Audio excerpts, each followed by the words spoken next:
Well, welcome back, everyone. I hope everyone enjoyed their 3-day weekend, and I want to welcome you to our final May mini session. Today's topic is link text color must contrast sufficiently with its background color. We're actually going to cover about 8 different checks during this presentation, but really we're focusing in on this primary one. But all of these different checks all have to do with color contrast. So the principles that we're going to discuss today really apply to a lot of different checks that you might see within Optimize. So as usual, due to the time constraints of these mini sessions, we do ask that if you have any questions, please post them in the Google chat and we will get answers out to everyone later this afternoon. We will also post it to the digital accessibility chat space on Google, and we will post the recording of today's session on our YouTube page. So let's get started. The first thing I want to kind of talk about here, the entire point behind this check and the other checks that I'll show is to make sure that people are able to see, perceive, distinguish between different types of checks on the page, whether it's your normal text against the background color or link text compared to the surrounding text around it. The state minimum standard for WCAG is level 2A, and level 2A defines the minimum contrast ratio requirements for something to be accessible. It's for normal text, it's 4.5 to 1, or larger text, it's a 3 to 1 ratio. These numbers, I don't want you to memorize them because, one, I can't even memorize all these. It's not important. There's not going to be a test later if you know these ratios. What is important is the concept behind all of this. Are we allowing users to easily distinguish and read different hyperlinks on the page, or text within images, text overlaid above images? The second note I want to make about this is most of the time, these color contrast issues are not content editing related issues. These all fall under the visual design category within the Optimize tool. And so for most content editors, you're not actually going to be able to fix this. You won't have access to it. However, there are ways that content editors can break the accessibility of the site if they're not careful. And so today we're going to cover some of those things as well about, relying on your site style sheets and defaults instead of trying to do color specific changes on specific pages or paragraphs. A reminder to always be careful about using copying and pasting from other sources into your website. That's a common way that these types of contrast errors will show up within your site.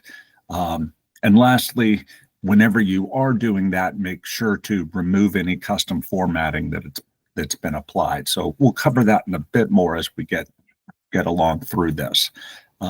As I said, there's a lot of different color contrast checks that the Optimize tool performs. All of these really relate to the same thing, though.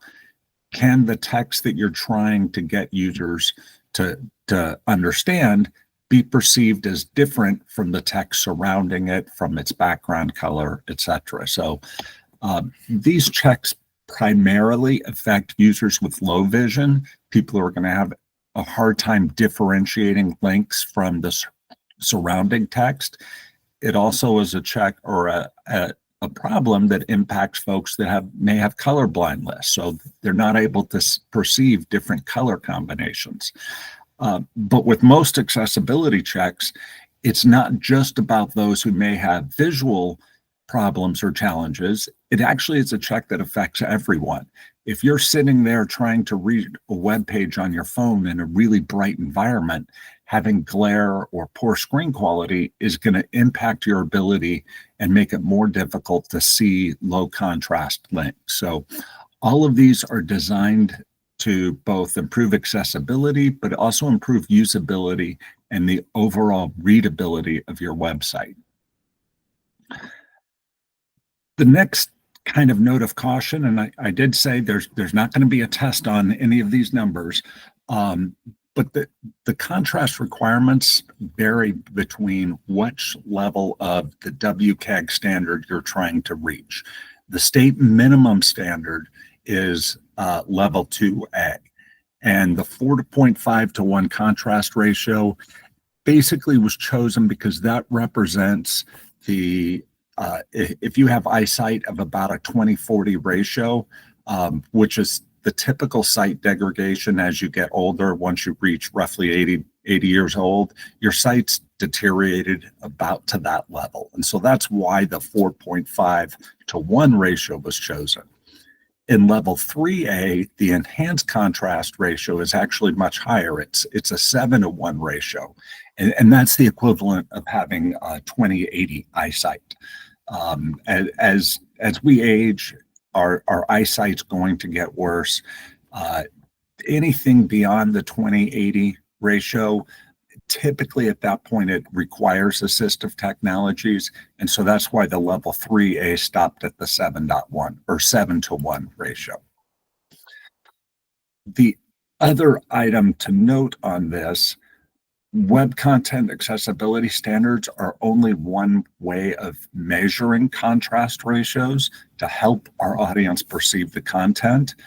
Typically, the color test tools that we're going to look at are only looking at the color contrast between two different colors.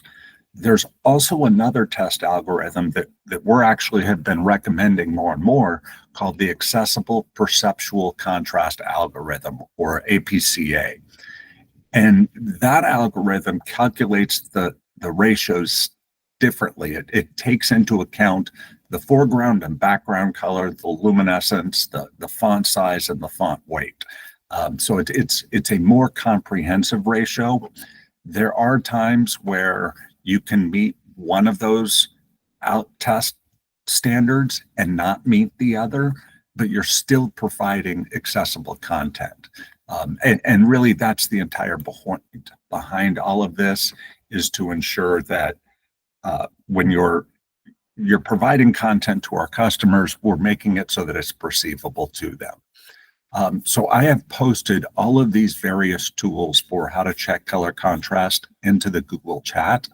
The very first one, and this is the one I mentioned that we are recommending, is the APCA contrast tool. So this is an example of the color contrast checker. And you'll notice on this one, it's giving me the options to set my foreground and background color. And I can just click on it and set the red, green, blue values, or I can change this to the different color combination methods of how it's done. So depending on your site and your tools that you're using to find out the color, you can just switch between the different values there. You set your foreground color and your background color. You'll also select the weight of the font and the size of the font. And you'll notice one of the great things and why we recommend this tool is because underneath it, it will give you a table for that particular color combination. It will let you know what font size and what font weight is needed for that color combination to be able to pass the APCA check. And so this particular check is failing, but if I were to just increase my font size by 1 to 17 pixels, then now it would be a success. Or I could increase the weight to make it heavier there. Whoops, I guess 18, yeah, I'd still have to boost it up to get it to 18 there. So this is one of the tools that we recommend you use. It is a little bit more comprehensive than some of the others. The next tool that you've seen posted around the chats that we also recommend is the Web AIM initiative and their link contrast checker.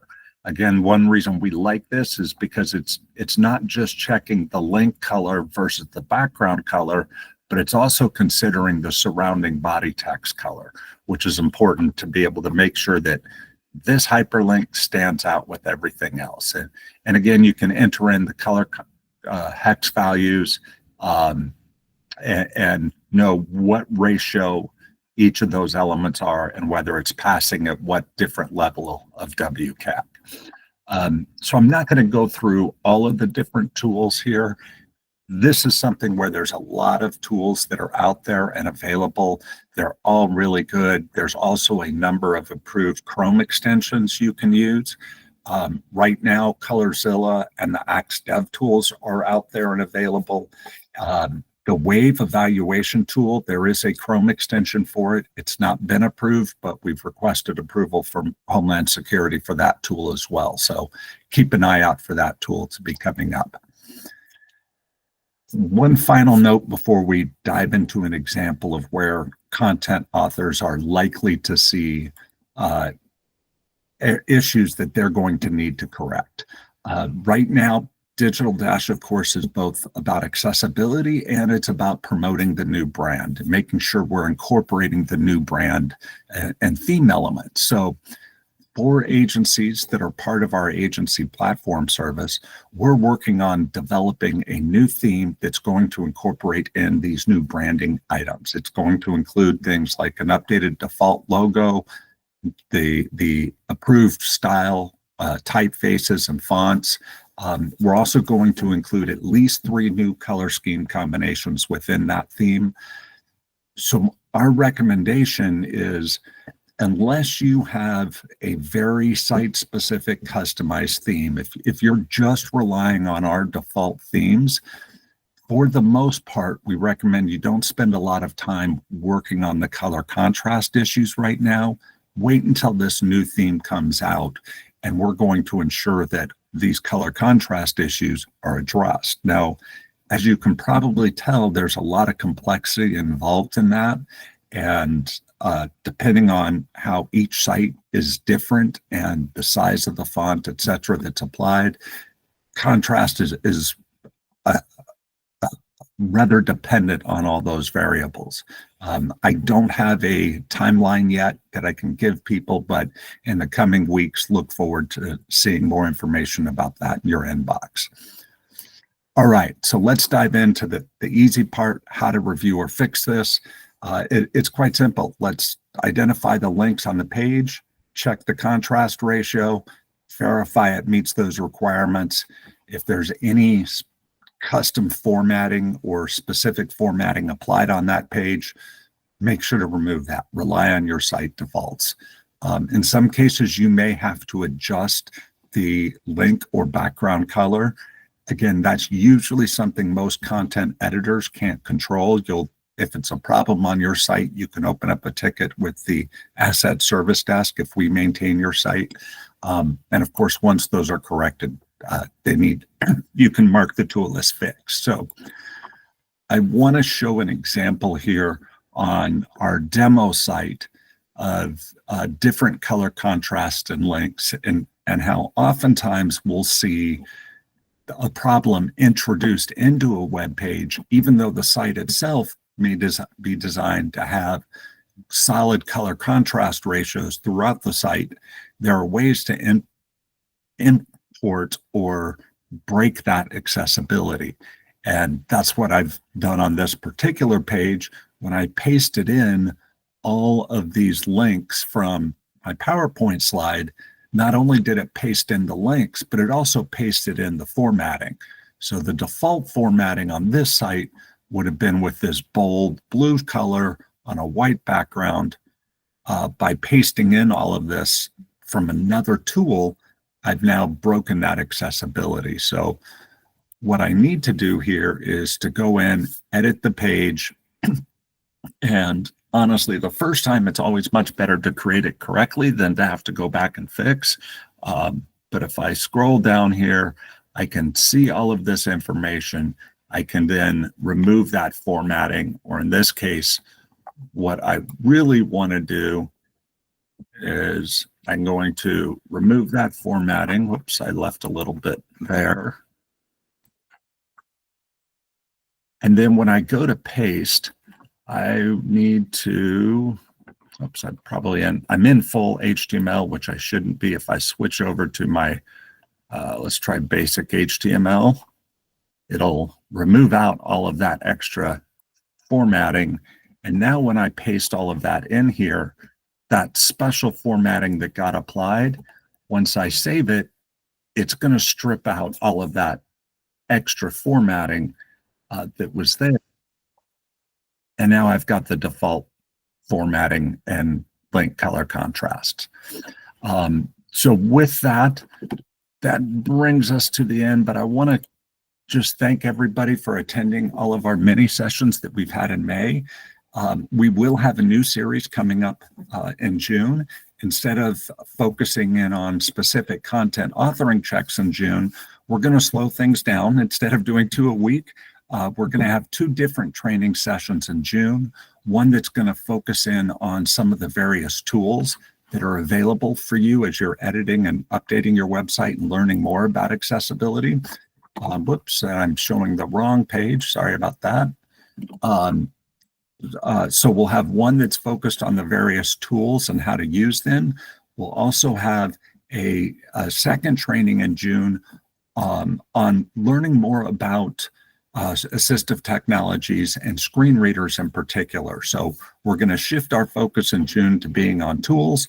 We will pick up our mini training sessions again, but with the end of the fiscal year coming up and everybody so focused on lots of different projects that need to be wrapped up, we wanted to slow down some on our training sessions. So I want to thank everybody. Please feel free to post questions into the Google chat, and we'll get those answers later today. And check out our video series on YouTube for the rest of the training sessions that we've done. Thank you all.